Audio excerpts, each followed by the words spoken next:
I disagree with a lot of the common narratives in crypto. Most people think that there is this 4-year cycle, right? The booms and busts because of the Bitcoin halving. So Bitcoin's new supply getting cut in half every 4 years, and that creates a lot of excitement, a supply contraction, thus a price rally and subsequent dump.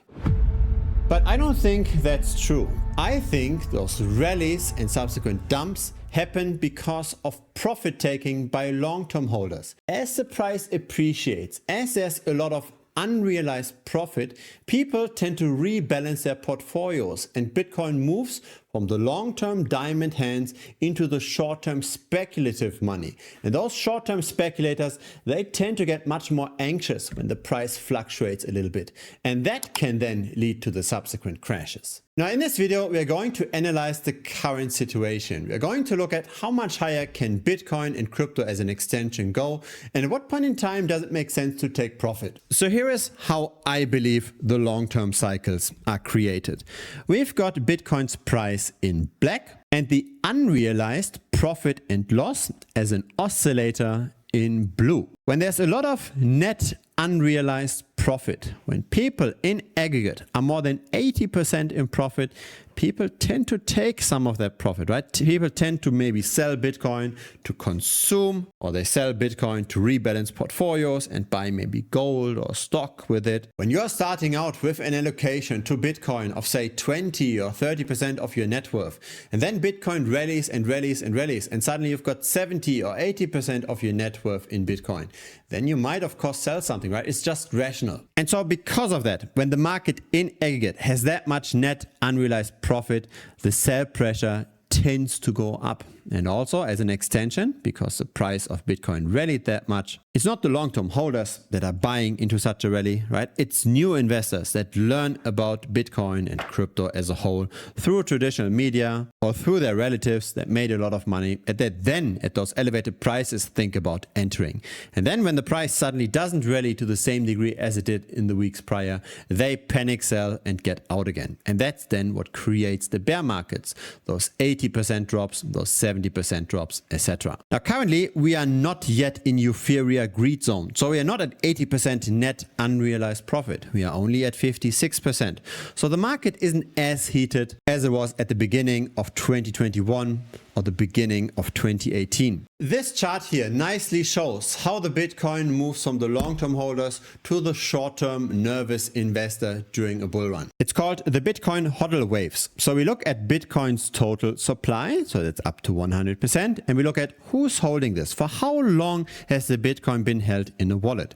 More than 10 years, that's the dark purple area over here. Between 7 and 10 years is the blue area over here, etc. And we can just remove the long-term holders, just look at what are the short-term holders doing. Let's say all the wallets that have moved Bitcoin within the last 6 months, and we can see how this tends to go up during a bull run. In other words, the long-term holders hold less of Bitcoin supply and the short-term holders hold more.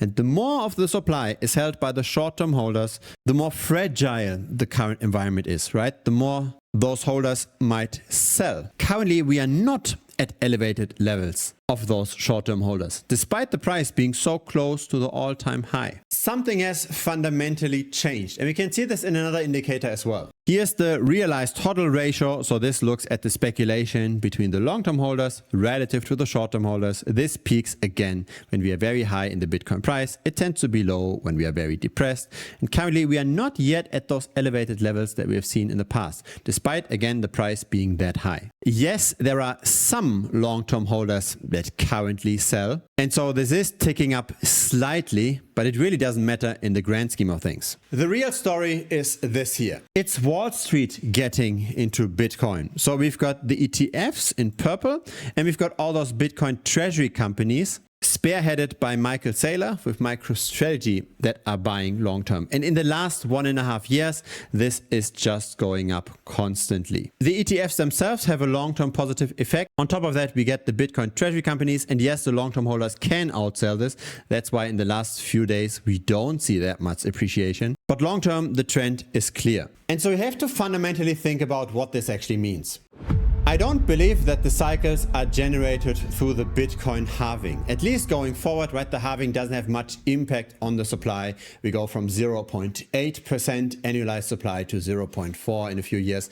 This doesn't really have that much of an impact. Demand is really what's driving the price. And in the past, the reason why we saw those crashes all the time was because the type of demand changed as we continued in a bull run. During a bear market, or at least when the market is not heated, it's the long-term holders that tend to buy, right? People that just allocate towards crypto, that regard crypto, and especially Bitcoin, as the hardest of the monies.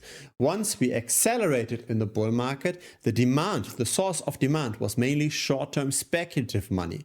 But this time things are different. We are close to the all-time high in Bitcoin's price, but the type of demand is not just the speculative money. It's not just the people that just want to ride the current short-term wave. Just have a look at how constant this line is going. Wall Street is not a net seller long-term.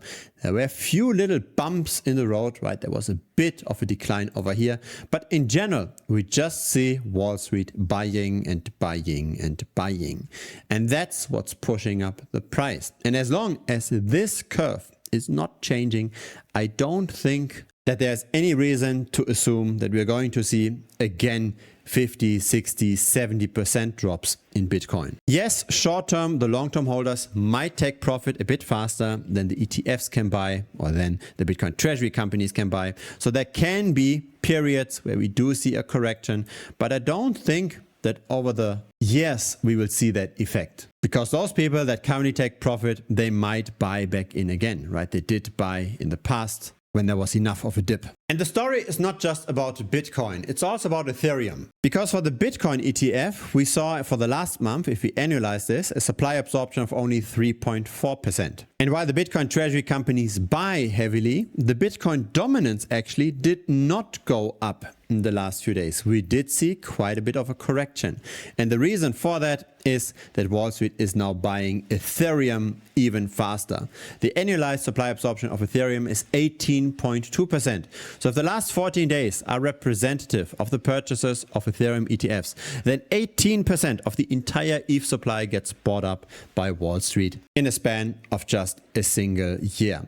So the Bitcoin dominance dropped and the Ethereum dominance went up. And the Ethereum dominance has more room to go up, right? Historically, it peaked at around 20%, and now we are only at 12%. And so this is where a lot of people got confused.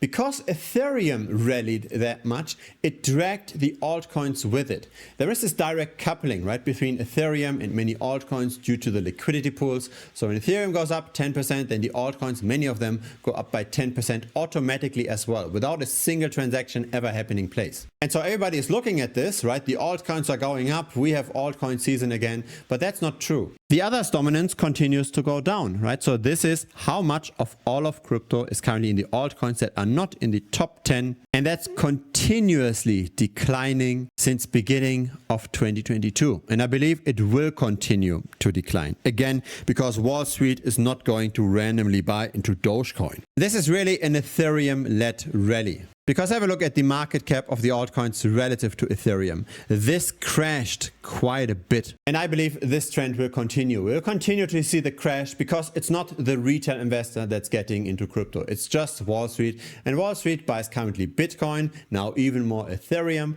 And at some point, they might also circle into Solana. Once, say, BlackRock has a Solana ETF public, then we will also see inflows into Solana. And so that's the potential forward-looking trade, right? This is Solana relative to the smaller altcoins. It has been going sideways for a while, but once we get the ETF approval, this will go up. So the natural order of things has been restored, right? Bitcoin will continue to get purchases through the treasury companies, so it will appreciate very likely. Ethereum is a bit more risky, but it did get more purchases. It did appreciate more.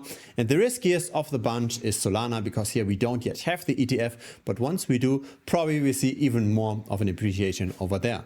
So it all makes sense, right? Bitcoin is the biggest, it's the least risky, it's the most likely to appreciate. Ethereum is more risk, but potentially more appreciation, and Solana is the riskiest. Where this then breaks is for everything beyond Solana, because it's very unclear what kind of ETFs we might get. Will we see an ETF in Tron? Will we see an ETF in Cardano?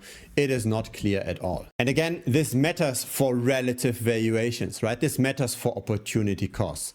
If we don't have the heavyweights, if we don't have Wall Street getting into those assets, they will do worse than Bitcoin, Ethereum, and Solana. And so the big question is, once we really heat up, once the unrealized profit is at around 80%, are we going to see Wall Street suddenly selling? If we don't, we might never get another 70% drop. But if we do, if Wall Street suddenly takes net unrealized profit and realizes the profit and rebalance the portfolios, then those massive crashes can happen in the future again. So it's really just a matter of watching Wall Street numbers. It's not a matter of hyper focusing on what the small retail investor is doing. The retail investor is too weak now relative to the capital of high finance. Now this market is great for some, but not so great for others. People that bought Bitcoin, they're close to all-time highs, but most people that have a diversified altcoin portfolio are actually down. Because here's the problem, returns tend to concentrate in just a few assets. Yes, there are a few outliers that do outperform Bitcoin, but the vast majority, especially of the smaller altcoins, they tend to do much worse. The altcoin market as a whole, since the beginning of 2022, so in the last 3.5 years, underperformed Bitcoin by 74%. And that's just the comparison of market caps. It's not the comparison of prices, because that's even worse. Because the altcoins tend to have an expanding supply in terms of tokens, and that expansion in supply tends to depress prices even more. Have a look at this here. This is my favorite example. This is Balancer relative to Ethereum. That's just on a linear scale, but on a logarithmic scale, it looks very similar. We just have continued underperformance. And the reason for that is simply more and more tokens hitting the market. Either the insiders are selling, the team is selling, the early investors are selling, the users of the platform are selling, maybe because they get some incentive token that they can then distribute. It's all kinds of stakeholders that tend to get tokens over time. And this is not just true for Balancer, this is true for the majority of altcoins that tend to do worse than Bitcoin. And so we can actually flip this around. Instead of buying the altcoins, instead of trying to find the needle in the haystack, the one altcoin that does better, we can flip this around. We can bet on most altcoins underperform Bitcoin. Have a look at this. This is Bitcoin relative to Balancer. So we go long Bitcoin, Ethereum, and Solana, and we go short the bad altcoins. Then we can get performance like this. A very nice constant growth chart that is backed not just by hype, but by the fundamentals, simply the insiders cashing out. This is going to stay a valid driving force of altcoin prices for a long, long time. I'm actually making money with that strategy already for close to 4 years. So my performance is this line here in black. And if I had just dollar cost averaged into Bitcoin and done nothing else, I would have only gotten the light gray line in performance. So we don't have to get the 10x or 100x altcoins in order to do better than Bitcoin. This relative valuation here, right? It went up in the last year by roughly 300%. And so I did make a slight change in how to approach those relative valuations. In the early days, I was borrowing something like Balancer, right? I would take out a loan in Balancer, denominate it in Balancer, and then I would swap this against something that I'm bullish on, let's say Bitcoin and Ethereum. And I would just play this relative valuation. The issue with borrowing and lending platforms is that we can't add too much leverage and that we can't really manage our risk with stop losses. On top of that, the asset selection that we get with borrowing and lending platforms tends to be rather low. But with perpetual futures, we can trade many more options. And so I started trading perpetual futures with those relative valuation bets myself, and I did this experiment for 2.5 months.